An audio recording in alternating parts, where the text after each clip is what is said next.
Você pode sentar-se, querido. Nós vamos estudar a palavra de Deus hoje, que se encontra no livro do Apocalipse, capítulo 1, versículos 4 a 8.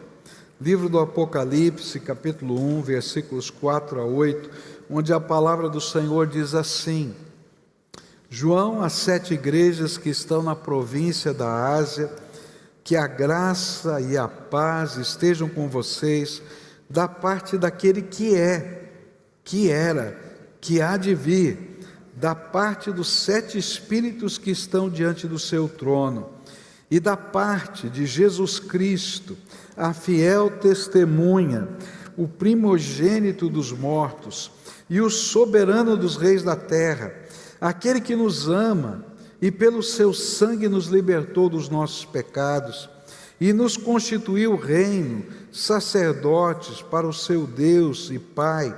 A Ele a glória e domínio para todos sempre. Amém. E eis que Ele vem com as nuvens, e todo olho verá, até mesmo aquele que o traspassaram. E todas as tribos da terra se lamentarão por causa dele, e certamente, amém. Eu sou o Alfa e o Ômega, diz o Senhor Deus, aquele que é, que era e que há de vir, o Todo-Poderoso. Vamos dizer o verso 8 juntos aqui, ó. Eu sou o Alfa e o Ômega, diz o Senhor Deus, aquele que é, que era e que há de vir, o Todo-Poderoso. Pai, abençoa-nos nessa manhã e aplica, Senhor, essa palavra aos nossos corações. É aquilo que oramos em nome de Jesus. Amém e amém. Você já passou algum momento, ou por algum momento, em que o silêncio parecia o único som do céu? Às vezes a gente está numa busca, não é? Numa intensidade da alma, vivendo um momento da nossa vida de angústia, e parece que só escutamos o silêncio. A ansiedade está tão forte que a gente não consegue ouvir mais nada, a não ser o burburinho do que está dentro da nossa alma. E é interessante porque, se você olhar na sua vida, você pode perceber isso. Houve alguns momentos na sua história que você sentiu assim: está tudo perdido, não tem jeito, acabou. Mas nesse momento, Deus não se cala. São nesses momentos que Deus acaba falando mais alto ao coração da gente. O apóstolo João, ele não estava num palácio quando ele escreveu esse texto. Ele estava numa ilha de pedras e silêncio. Pátimos era o lugar do exílio, o fim da linha para os que incomodavam o império. Era uma ilha-prisão. Então eles largavam lá aquelas pessoas que eles queriam tirar de circulação, de tal maneira que não pudessem perturbar o avanço do império. E eles ficavam ali exilados. Para muitos hoje, Pátimos é o lugar do seu exílio. Pode ser uma depressão, uma crise familiar, uma perda significativa, ou às vezes sentimentos que nos aprisionam a alma. Às vezes nem tudo está acontecendo lá de fora, às vezes as coisas estão acontecendo dentro da gente. E a gente está lá no nosso exílio.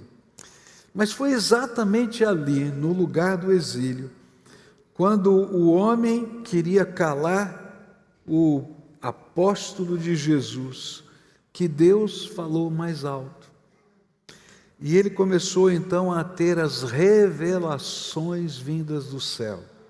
Olha que coisa tremenda. Todo o livro do Apocalipse, que são revelações de Deus, o próprio Cristo aparecendo visivelmente ao seu apóstolo, os anjos vindo e falando diretamente com ele e revelando coisas. Foi justamente naquele lugar inóspito, horrível, que Deus falou mais alto ao coração do seu apóstolo. E às vezes é assim na minha vida e na sua vida. Quando tudo parece perdido, de repente o céu se abre.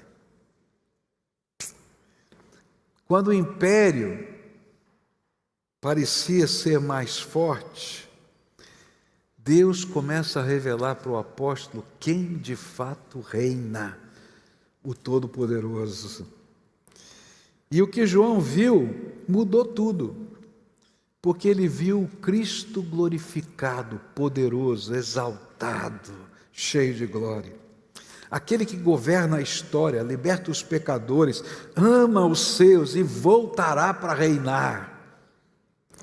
João estava exilado em Patmos, aquela ilha rochosa, fria, sem esperança, mas foi ali, onde Roma quis silenciá-lo, que o céu falou mais alto ao coração do seu servo. E quantas vezes Deus também escolhe o lugar da dor para abrir o céu. Talvez você tenha chegado aqui hoje dizendo, puxa, está doendo tanto, tem coisas acontecendo que eu não sei explicar. Eu quero dizer, Jesus quer abrir o céu para você hoje. E quer demonstrar a graça dele, o poder dele e a glória dele na sua vida. Foi assim com João e foi assim também com um pregador já falecido, chamado Richard Wurmbrand, pastor romeno que passou 14 anos preso sob o regime comunista, sendo torturado por amor a Cristo. E ele vai escrever um livro com esse nome, Torturados por Amor a Cristo. E ele escreve naquele livro o seguinte: foi na cela escura que eu vi o brilho do céu. Eu estava sozinho, mas Cristo estava comigo, e era como se o céu inteiro coubesse naquela prisão. Quem é que escreve um negócio desse? Só pode ser maluco.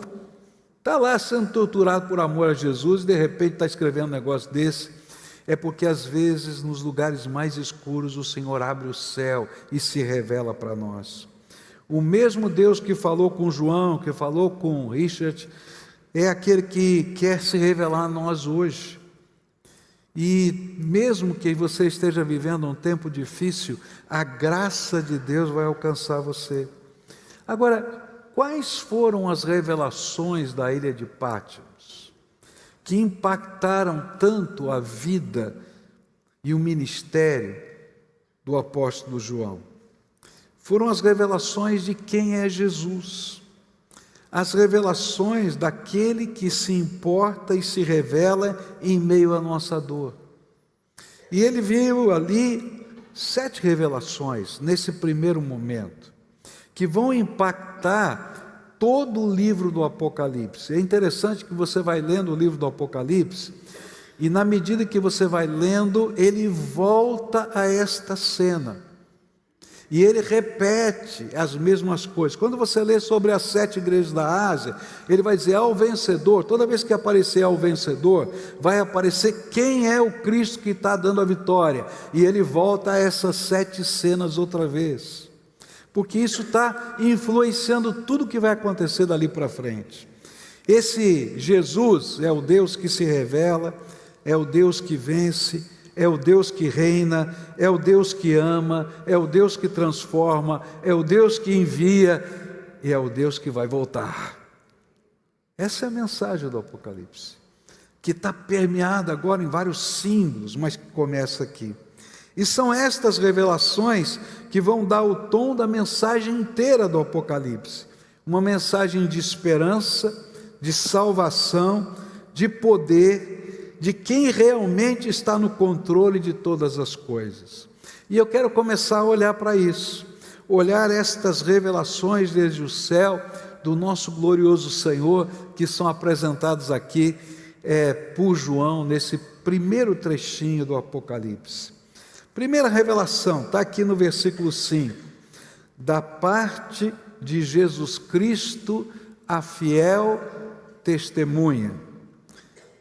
Da parte de Jesus Cristo, a fiel testemunha. A primeira revelação que ele faz tem a ver com a sua natureza. Quem é esse Jesus que nós estamos buscando? Ele está dizendo, ele é a fiel testemunha. O Cristo que João viu é o Deus que se revela plenamente. João viu um Cristo que não é uma ideia distante, mas um Senhor presente. Olha que coisa linda. Se você serve a Jesus e para você ele é uma ideia distante, então você não conhece Jesus ainda. Porque a palavra de Deus e a experiência daqueles que andam com Deus é que Jesus é presente, Ele está conosco. Lá da rocha fria de Patmos, brotou a revelação da graça. O céu não ficou em silêncio. O céu enviou uma voz, mas não enviou só uma voz, enviou uma imagem. Todo o Apocalipse é uma visão.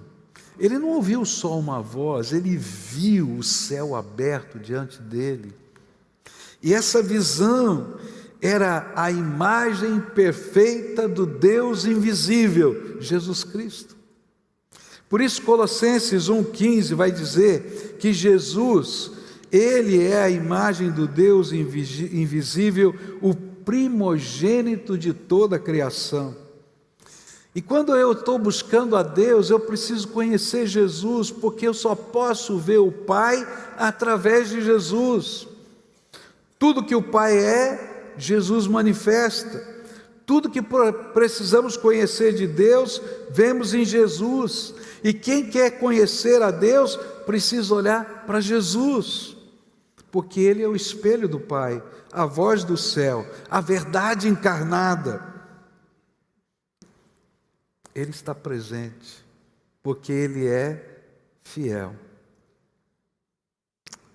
A história conta de um pregador chamado Sadhu Sundar Singh, já falei dele aqui algumas vezes. Um jovem indiano que no século XX buscou Deus no meio de todas aquelas várias religiões da Índia, dos vários deuses da Índia. E um dia ele faz uma oração diferente. Ele acorda desesperado de madrugada nessa sua busca espiritual e ele orou assim: Deus verdadeiro. Ele não sabia nem quem era. Deus verdadeiro, revela-te a mim, nem que seja para eu morrer te vendo.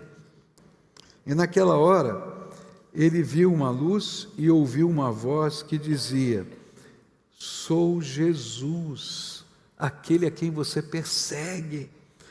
Desde então, esse homem se torna um pregador. Ele atravessa o Himalaia pregando a respeito desse Deus que se revela, desse Cristo que se apresenta, daquele que está presente, que ouve a oração de alguém que nem sabe orar.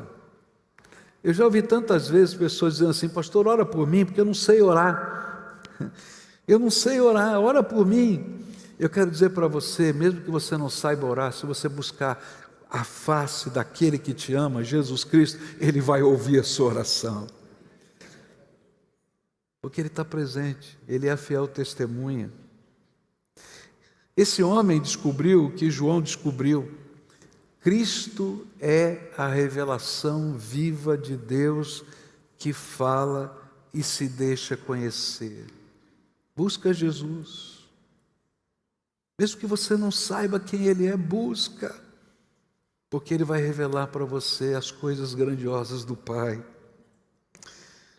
Sabe, num mundo cheio de falsos deuses, de várias ideologias, teorias, Jesus é a verdadeira revelação do Deus Todo-Poderoso. É interessante porque nesse tempo, João estava na ilha de Patmos, porque tinha um imperador romano chamado Domiciano, e ele se autonomeou Deus. E ele então construiu uma estátua dele mesmo, que ele mandou replicar em vários lugares, e as pessoas tinham que fazer o seu voto de fidelidade a César Domiciano, tá? Queimando incenso em adoração àquela estátua e dizendo: Domiciano, César é o Senhor. Mas os cristãos já tinham o Senhor, eles já conheciam que era o Senhor de todas as coisas, Jesus Cristo. E eles diziam: não podemos fazer isso, porque só há um Senhor no céu, na terra, debaixo da terra, em todos os lugares, Jesus Cristo, a revelação perfeita de Deus. E por isso, João estava lá naquela cadeia, naquela ilha prisão. Mas enquanto ele estava lá, o céu dizia para João: não, Domiciano não é o Senhor. Olha aqui a glória do teu Senhor que se revela, e abriu os céus para ele ver. O verdadeiro Senhor é aquele que deu testemunho para nós do que é o céu. E o seu testemunho é verdadeiro, e ele não apenas deu testemunho durante a vida, mas na cruz e na ressurreição, porque ele venceu a morte. E essa revelação nos ensina como nós nos conectamos com o Todo-Poderoso. Sabe, não é pela religião. A religião, às vezes, é uma série de preceitos humanos que dizem como você faz, de que jeito você faz, que você adora carregando uma estátua, que você se ajoelha e faz uma promessa subindo escadas, que você às vezes se machuca tentando agradar a Deus. E a Bíblia está dizendo: olha, não é pela religião que você chega lá. Às vezes a gente vai aprender, que a história vai ensinar, que alguns dizem que para chegar a Deus você tem que ser forçado a isso, e isso aconteceu ao longo da história, como os romanos fizeram, dizendo assim: se você não declara que Ele é Senhor, se você não queima incenso, você vai para a cadeia, ou alguns até morreram por causa disso. Mas ao longo da história a gente vê essa mesma cena se repetir com a Inquisição Romana, dizendo: ó, se você não crê do jeito que eu estou falando, nós martirizamos você como herege. Ou até como aqueles banhos de sangue, como por exemplo naquela noite trágica, quando milhares de huguenotes foram mortos na França, porque não seguiam os preceitos romanos, e então foi declarada a morte, então foram caçados nas suas casas e mortos ali. Não é pela força, mas a Bíblia vai nos dizer que a gente chega a Deus pela fé, e a fé em Cristo Jesus. E não é pelo medo. É interessante isso. A maioria dos convertidos que estão aqui a Jesus Cristo não se converteram por medo, se converteram por causa do grande amor de Deus revelado na cruz do Calvário, do toque maravilhoso de Jesus na nossa vida. Não é pelo medo, é por causa da graça, por causa do amor, é porque de maneiras inusitadas e muito pessoais, exclusivas da sua própria história, um dia Jesus bateu na porta do seu coração. Não é assim? E cada um aqui tem uma história. E se a gente ouvir as histórias, talvez a gente tenha algumas semelhanças, mas a sua história é única. Porque você não é um número para Deus, não é uma marca, não é um adepto.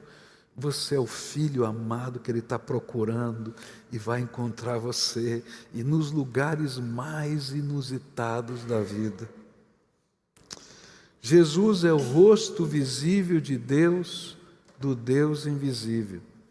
Por isso Ele se encarnou, porque talvez a gente nunca conseguisse entender a grandeza de Deus, o poder de Deus, a majestade de Deus, a sabedoria de Deus. Então Ele se fez carne para habitar aqui entre nós. Isso me faz lembrar a história de uma criança. Essa criança estava no quintal de casa e ela estava olhando as formigas, sabe, as formiguinhas ali. Só que a formiga que ela estava olhando, eu não sei como chama aqui, mas a gente chama de formiga saúva. Conhece essa? É uma vermelha grande, que tem uma ferroada brava, né?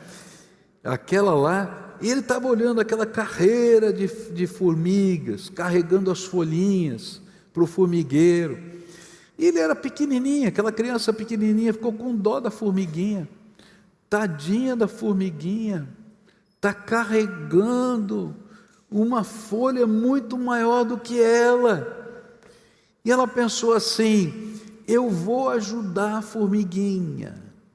E foi lá, pegou a formiguinha com a folhinha para colocar perto do formigueiro. Adivinha o que aconteceu? Levou uma ferroada.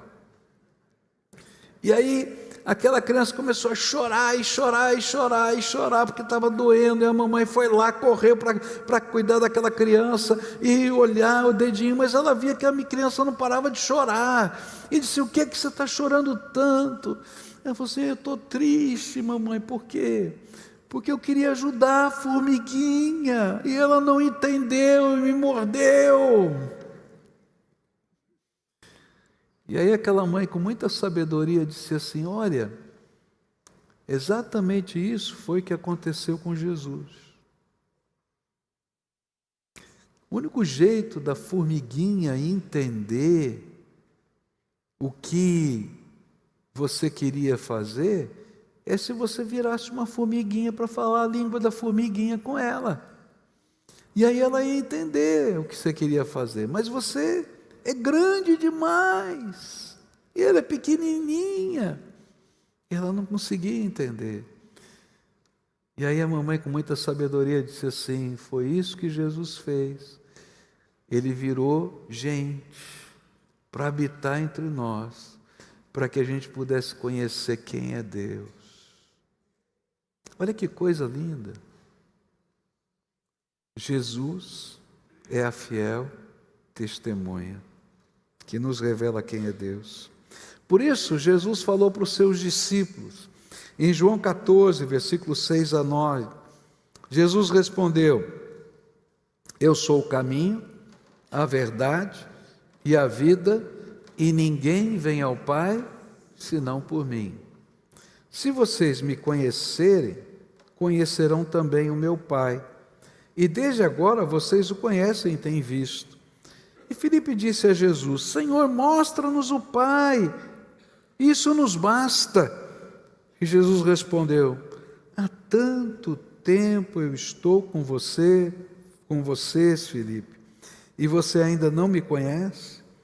Quem vê a mim, vê ao Pai. Jesus é a fiel testemunha. Quem o segue encontra o caminho da verdade e da vida. A revelação é esta: se você quer conhecer a Deus, você precisa se conectar a Jesus, a fiel testemunha, o único caminho que nos conecta com o Todo-Poderoso. Era como se o céu estivesse dizendo a João, na hora mais escura na ilha de Patmos: João, você não está sozinho. Você não está exilado. Você não está sem amigos. Você não perdeu a sua rede de apoio. Você não perdeu os seus irmãos e a igreja. O seu Senhor e Salvador, quem revelou a você o próprio Pai, está aqui com você e novamente se revela a você, meu servo amado. Lembre do que eu prometi: eis que estou convosco todos os dias até a consumação dos tempos, até o fim de todos os tempos. Sabe, Jesus não é só a testemunha, Antes de tudo, Ele é fiel. Ele não deixa a gente sozinho. Após o rompimento da barragem lá em Brumadinho, muitas famílias perderam tudo. Vocês lembram daquilo lá que aconteceu em Minas Gerais? Muitos perderam tudo, mas muitos perderam muitos entes queridos também. Em meio àquela lama, aquele desespero, uma mulher chamada Cida, que havia perdido seu marido, declarou na imprensa, isso está lá registrado. Ela disse assim: eu ainda creio, Deus continua sendo bom, Ele vai me dar forças para continuar. Sabe, querido, só quem ouve a voz de Jesus, vê a presença de Jesus na sua vida, mesmo na hora escura, pode levantar a cabeça e saber que não está sozinho. Porque aquele que é o seu Senhor vai continuar se revelando e cuidando do seu coração. Sabe, mesmo quando o mundo só enxerga lama e tragédia, há corações que são capazes de enxergar o céu, porque Jesus está ali com eles. O Cristo que se revelou a João também se revela a quem crê. E não importa o que você esteja vivendo, Ele continua sendo fiel. Talvez hoje seja o dia mais escuro para você, mas a testemunha fiel está aqui bem ao seu lado. E se você clamar o nome de Jesus, Ele vai vir te abençoar e cuidar da sua vida.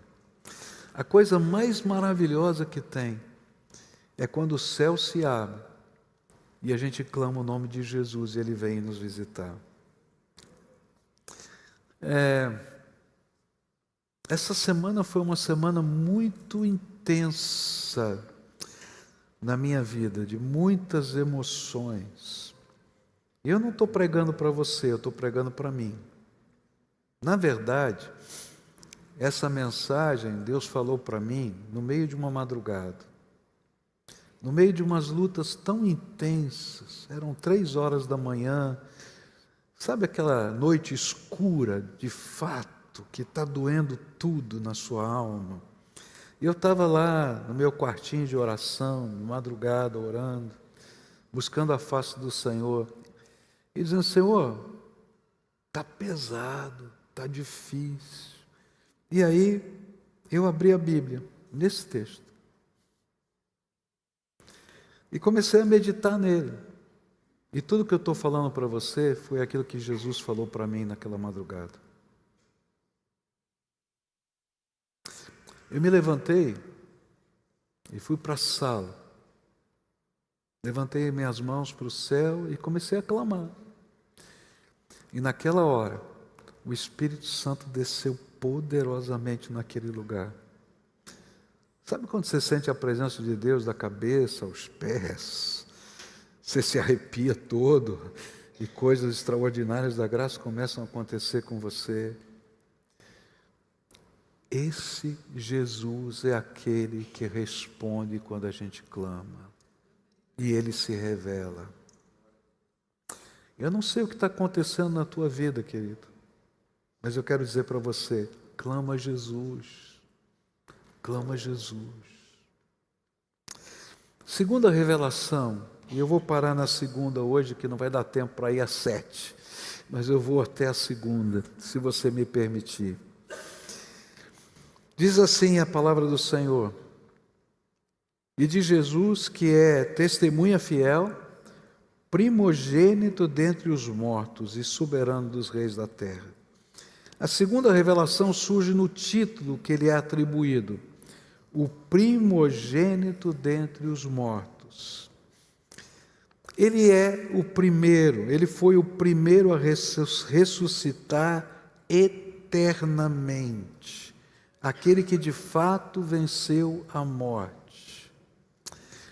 Houve outras ressurreições, lembra de Lázaro, o filho da viúva de Naim, Mas todos esses morreram depois. Mas Jesus está vivo eternamente.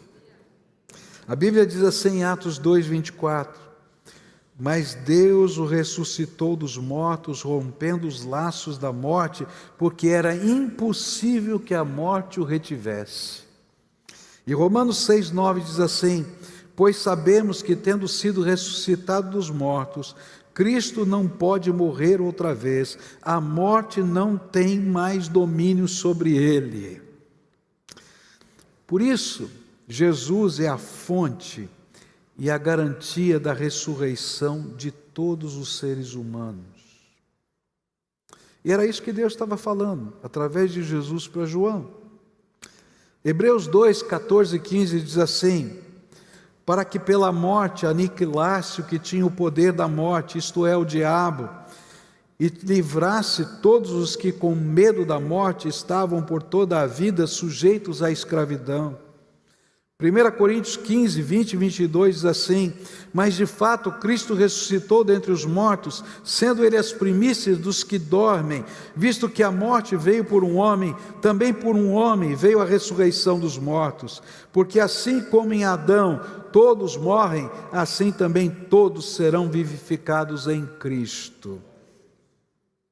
O Cristo ressuscitado é o selo da nossa esperança.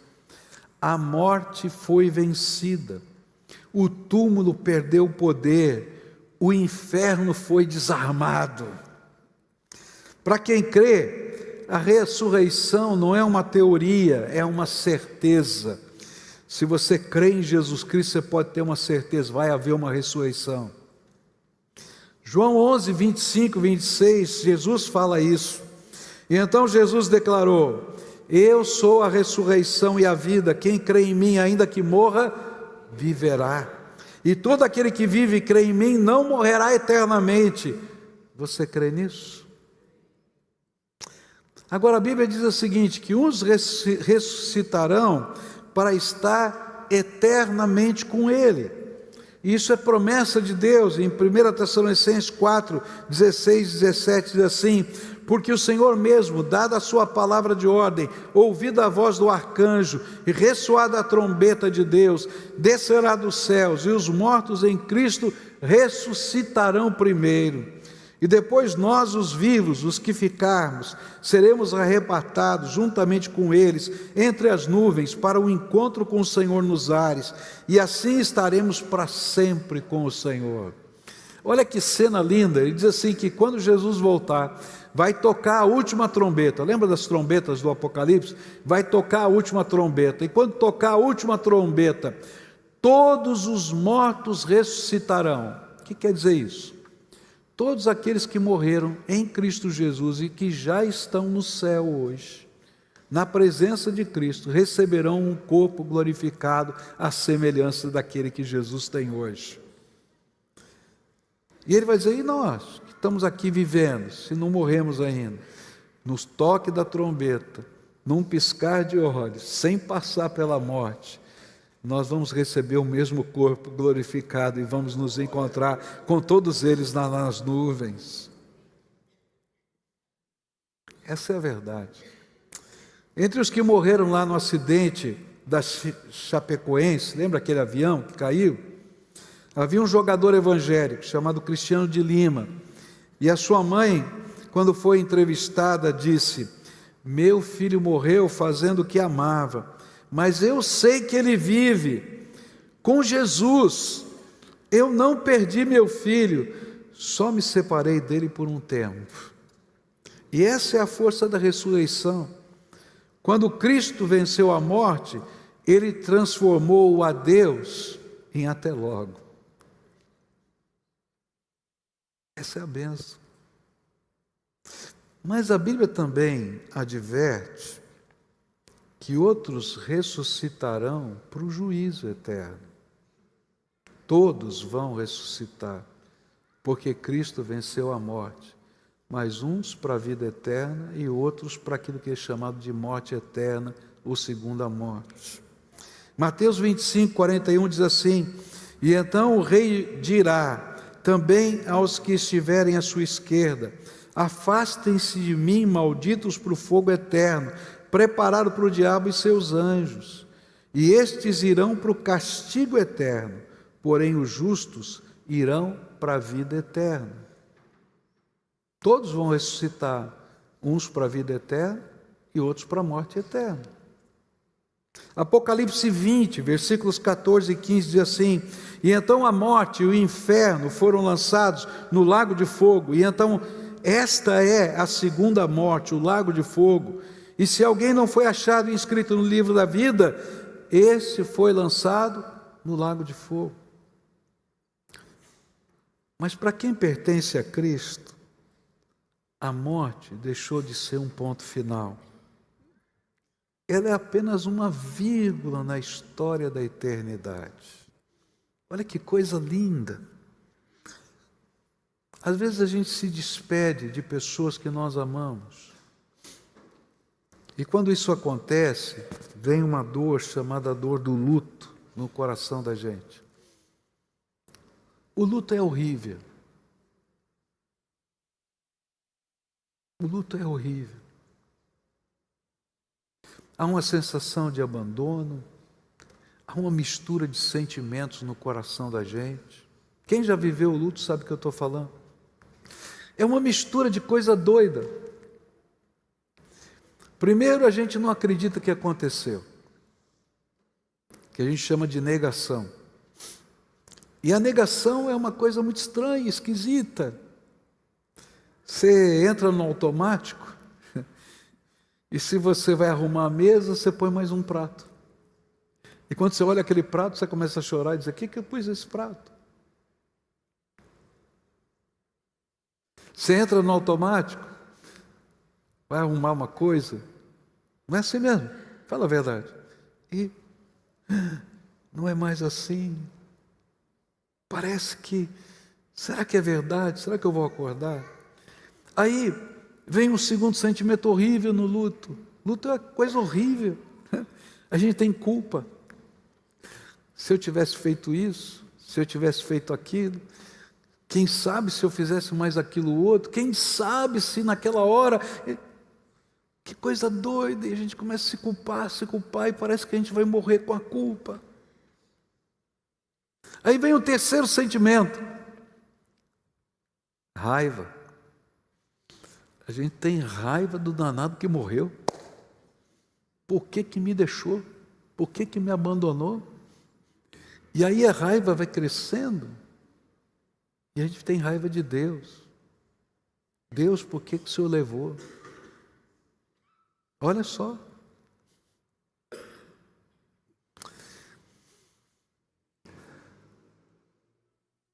Sabe por que a gente tem tudo isso? Duas razões. Primeira, porque Deus já colocou dentro de nós o sentimento da eternidade. A gente não consegue aceitar a morte porque fomos criados para a vida eterna. E o segundo, porque a gente não entende a eternidade. Eu ouvi um sermão muito interessante.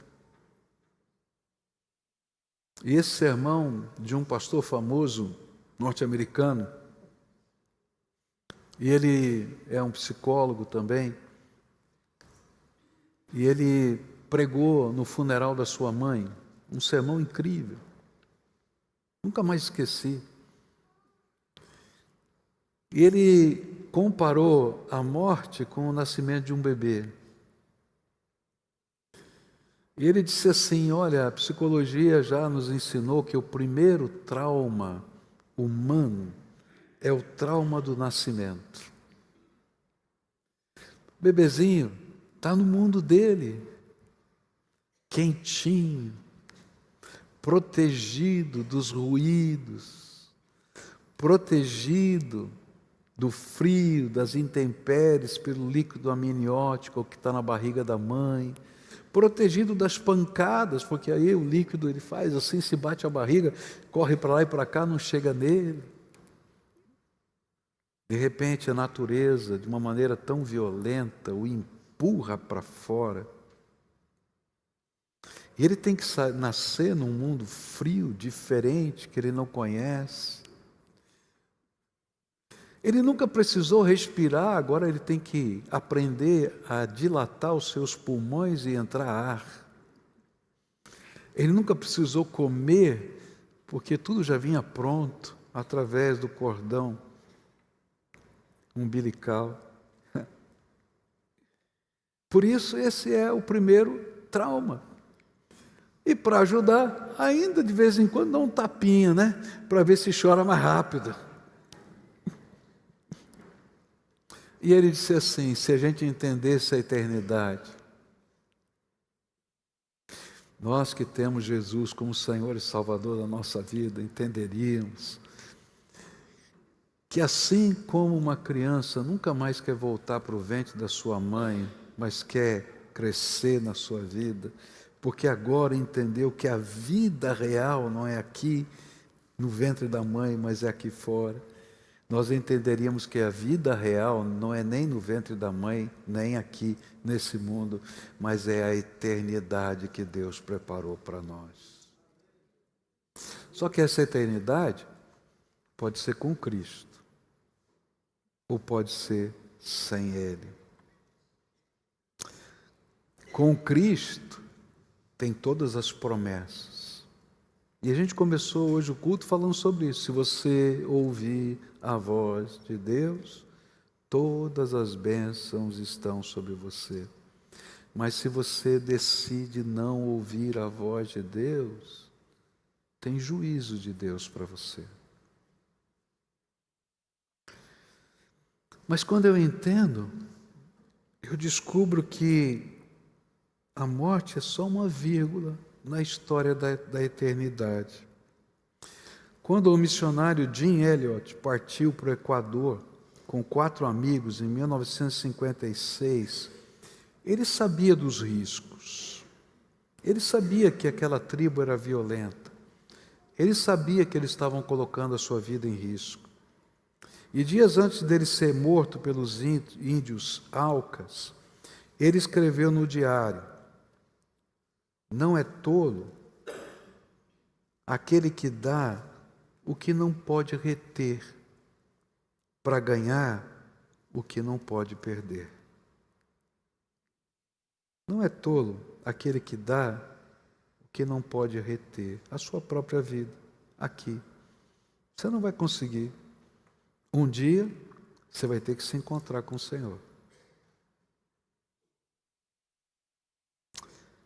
Porque quem perde a sua vida, ganha, diz a palavra de Deus, para ganhar o que não pode perder, a vida eterna.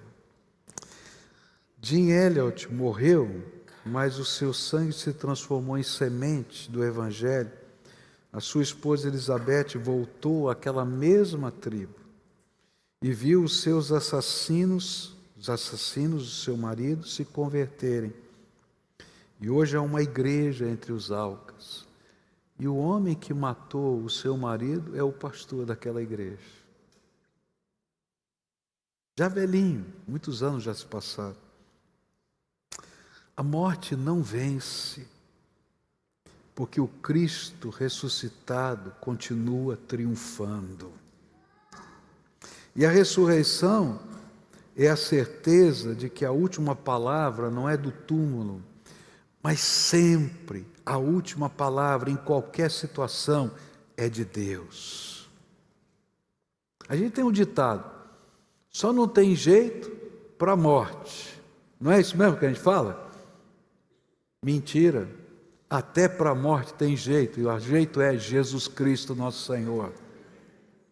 E a única maneira de estarmos preparados para esse encontro final é se aqui em vida nos conectamos com aquele que é a fiel testemunha, aquele que veio a este mundo nos preparar um lugar na eternidade, aquele que está presente todos os dias da nossa vida, aquele que se revela, aquele que é a verdadeira bênção, para agora e para a eternidade. Quando a gente canta, entra na minha casa, entra na minha vida e faz um milagre em mim, a gente tem que ter a mente mais ampla. O milagre, talvez, que você imagina que precise, é um problema. E sabe, querido, tem uma boa e uma má notícia para você. A boa, Deus é poderoso para resolver essa situação. A má, virá outro problema. Não é assim a vida? Agora, quando a gente anda com Jesus,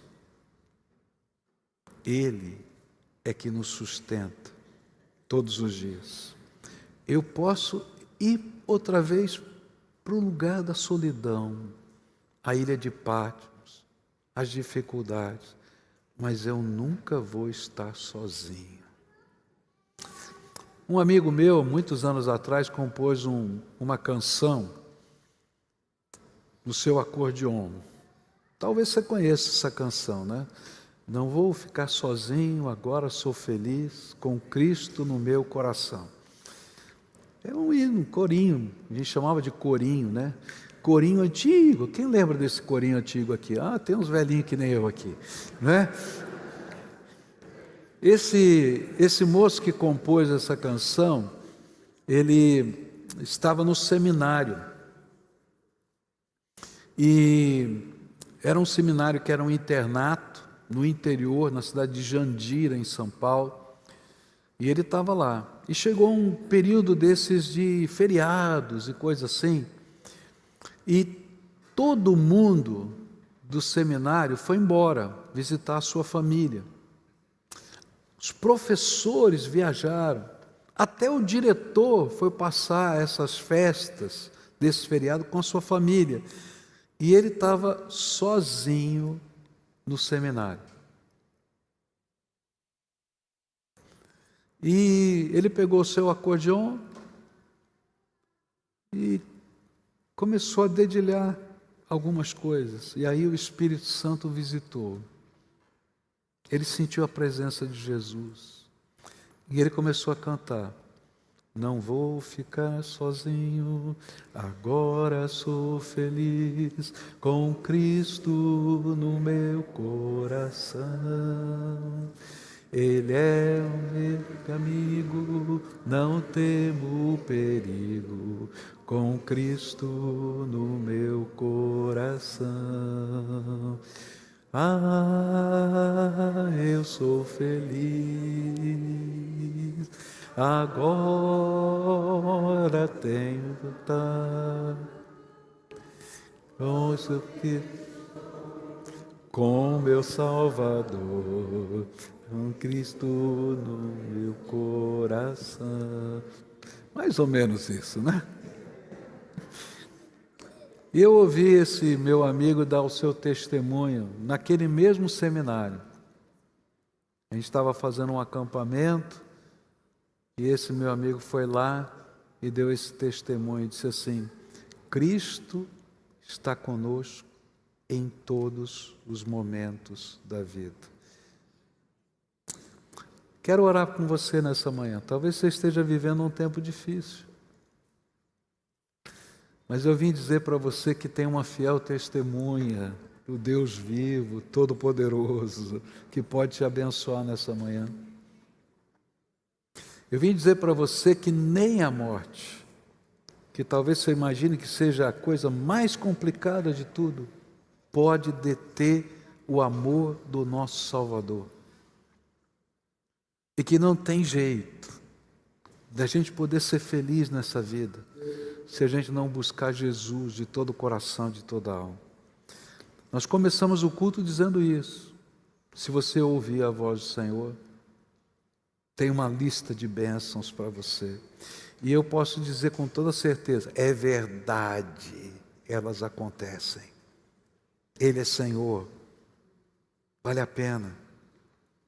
Então, se hoje o Espírito Santo está tocando o seu coração, se de alguma maneira hoje você precisa do milagre de Deus, se hoje de alguma maneira você quer que Ele entre na sua vida e na sua casa para fazer diferença, a gente vai buscar a face do Senhor. Agora, tem uma coisa que eu aprendi na minha vida. Se tem uma coisa que entristece o coração do nosso Senhor, é quando a gente tem vergonha dEle. Quando Deus fala com a gente não pode ter vergonha não. A gente tem que ter coragem. Sou eu, Senhor, olha para mim, tenha misericórdia de mim, derrama a tua graça na minha vida. A gente tem que ter a ousadia de colocar aos pés de Jesus o que está impedindo Ele de nos abençoar. A Bíblia diz que a mão do Senhor não está encolhida, que não nos possa abençoar. Mas são os seus pecados que fazem separação entre você e Deus e que impedem. Então, se hoje o Espírito Santo de Deus está falando com você, você vai tomar um ato de coragem, de fé. Vai levantar do teu lugar, vai vir aqui na frente e a gente vai orar juntos. O que vai acontecer aqui? Nada. Só oração, só oração. Mas o Jesus que é fiel vai se revelar aqui. O Espírito Santo está falando, vem para cá em nome de Jesus, vai levantando e vem, nós vamos orar, vamos buscar a face de Deus, vamos pedir a intervenção do Espírito Santo, vamos pedir para esse que é a testemunha fiel, habitar aqui, derramar graça, para aquele que nem a morte é obstáculo, para vencer os obstáculos que a gente não tem como vencer. E a gente vai buscar a face do Senhor.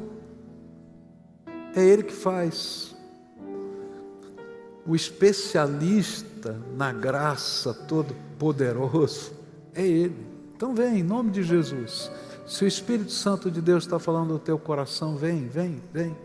E se apresenta a Ele, diz, Senhor, estou aqui, tenha misericórdia de mim, tenha misericórdia de mim. Tenha misericórdia de mim. E enquanto a gente faz isso, graça de Deus vai ser derramada, poder do Espírito vai ser colocado. Portas que estão fechadas vão se abrir. Portas que estão abertas, que precisam ser trancadas, o Senhor vai trancar. Libertação vai acontecer. Misericórdia vai vir. Deus é fiel e Ele vai fazer. Lembra, não é o pastor, não é a igreja, não é a religião, não é a força, não é o medo, é o amor de Deus que nos constrange. Então vem, em nome de Jesus. Se o Espírito Santo está falando com você, Deus está fazendo algo aí na tua vida, então vem em nome de Jesus, rápido, vem em nome de Jesus, diz, sou eu, Senhor, Senhor, tenha misericórdia, só Deus e você sabe o que está no teu coração. Vamos levantar um clamor por esses que estão aqui, estende a tua mão para cá e vamos orar. Pai querido, é em nome de Jesus, o teu Filho, que nós estamos nos apresentando aqui. E esses teus filhinhos amados, que o Senhor conhece o nome, que o Senhor viu as células se multiplicarem no ventre da mamãe, quando eles estavam sendo gerados, que antes da fundação do mundo, a tua palavra diz que o Senhor já havia os amado, que durante toda a vida o Senhor tem cercado com a tua graça. Eles estão aqui diante do Senhor. Tu conheces o coração deles, a necessidade deles. E eles estão aqui por fé, estão aqui por obediência, estão aqui porque há um sentimento dentro da alma de que o Senhor tem uma resposta especial. E agora, Pai, como igreja de nosso Senhor Jesus Cristo, nós estamos clamando, vem Jesus com a tua graça, e visita esses teus filhos, e que eles possam ter a experiência do derramado teu Espírito sobre eles, da alegria da alma que vem pelo mover da tua graça, dos olhos, Senhor, que são agora clareados, para que eles possam enxergar o invisível e crer no impossível, porque o Senhor está com eles. Ó Pai, às vezes o coração está tão preso, tão amarrado, tão cheio de dor, que a gente não consegue nem enxergar adiante. Eu quero te pedir, Senhor, arranca agora o que impede a visão e amplia a visão, Senhor, e dá a percepção da Tua grandeza e da Tua graça, que o Senhor é quem está no controle de todas as coisas, que o Senhor continua sendo fiel. Derrama graça, Pai, derrama graça e renova. Aqueles que te conhecem, Senhor, dá poder e graça para ir adiante. Aqueles que estão te buscando e querem te conhecer, ó Pai, sela com o Teu Espírito Santo e coloca a Tua marca de propriedade, que a bênção do Senhor se revele. É aquilo que oramos no nome de Jesus. Amém.